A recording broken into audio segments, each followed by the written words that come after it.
Alright, so to calibrate for a product, we're going to use a product called Intaglio. It's a fungicide, and we got the label here.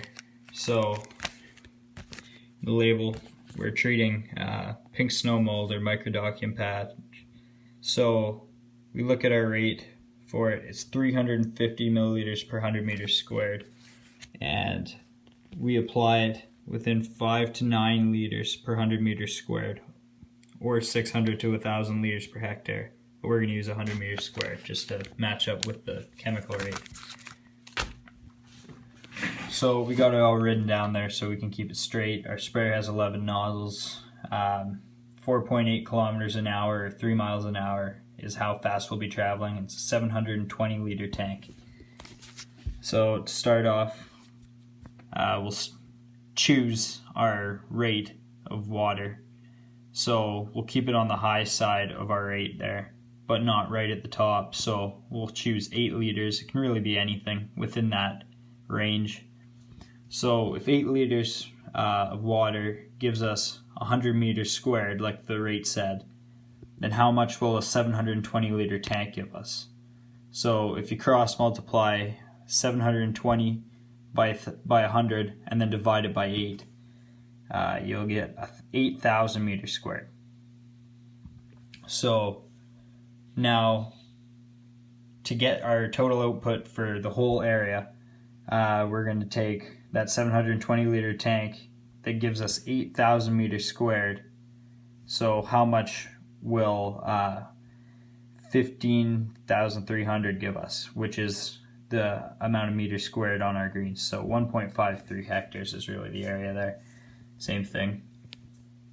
So you multiply, cross multiply again, and it will give us 1,377 liters of output.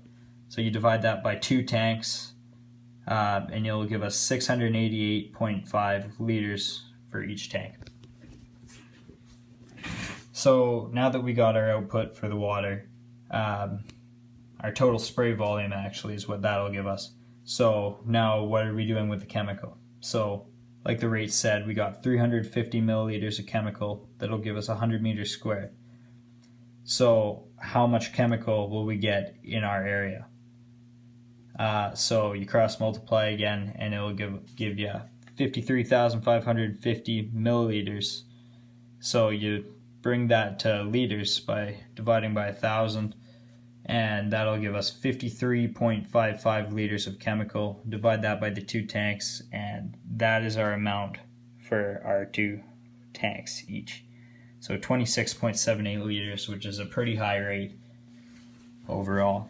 Alright, so now to find our nozzles for our product that we're going to be spraying, we take our total output, which we found earlier up there, and so if that much gives us our area, how much will give us 1 hectare? So cross multiply, and the answer will give us 900 liters per hectare.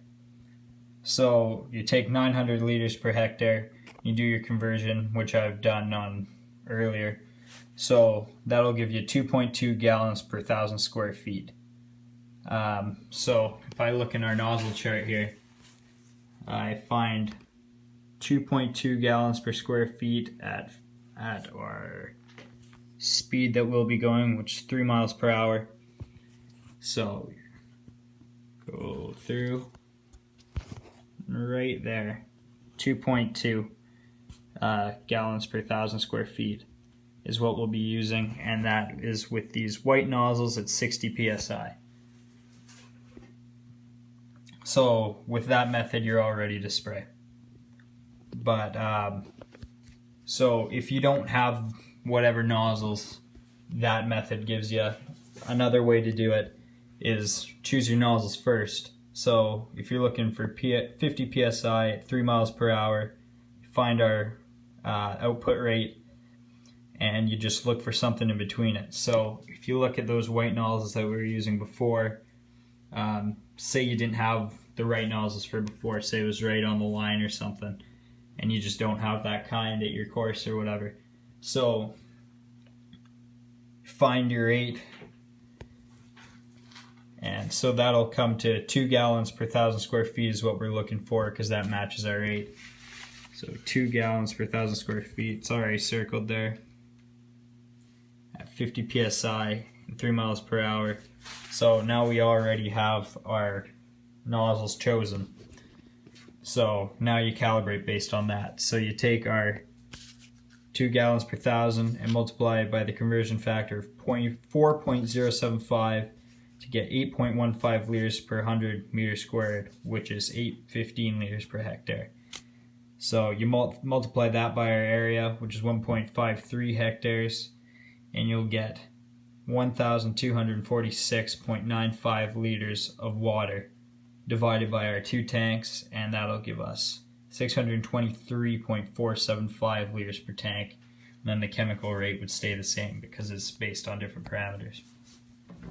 So there's 2 ways of doing it, depending on what you have available to you.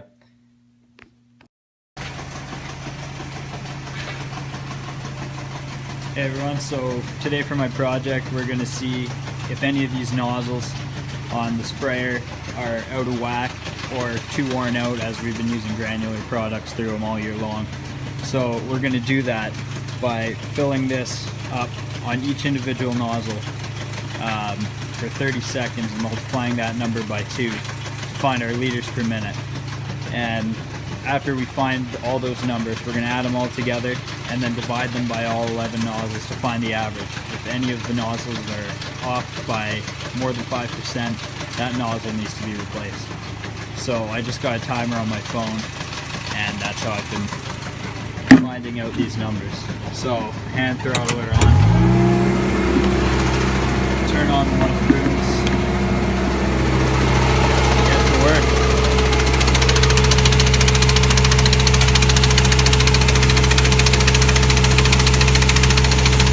After checking out all our nozzles to see which ones are worn and which ones aren't, these are the numbers we obtained from it in liters. So we got 0.911, 0.9, 0.911, 0.9, 0.95, 0.9. You multiply those all by 2 since we only recorded for 30 seconds, and that gives us these numbers, which is our liters per minute.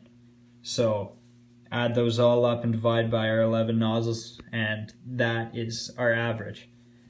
So theoretically we want to say that if they're off by 0.05, so 5% of the average, if any nozzle is, then it needs to be replaced. As you can see, all of these nozzles are off the average by more than that. So they all need to be replaced, but especially the 2s. Those really need to be replaced. So now that we got our nozzles on, we're going to calibrate it using the valve bias. So what we're going to want to do, so you got your sprayer all ready to go, you got your nozzles on, you know your operating pressure and whatnot. So what we're going to do is